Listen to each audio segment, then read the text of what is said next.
Vision UIP 2030. A smart, global, competitive, and responsive state university.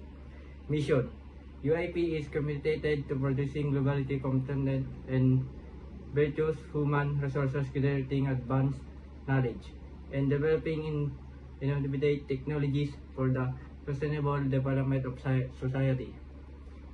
Goals. The program prepares students to be IT professionals who will verse in the application, installation, operation, development, maintenance, and administration, as well as engaged in lifelong learning and those which are capable of contributing in the research, extension, and resources generation in the field of information technology. Objectives. Number 1.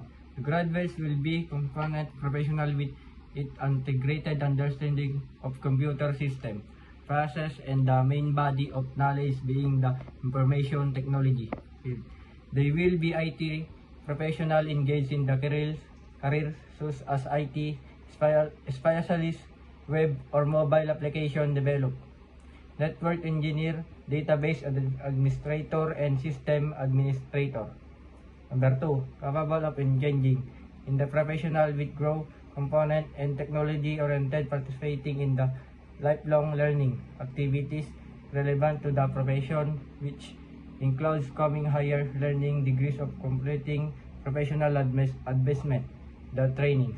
Number 3, the graduate will be adaptive to the changing environment, the capable of exhibiting professionalism, the working individuality as a member of leader of term, communicate effectively, and the resources to social and ethical responsibilities in the community and their profession.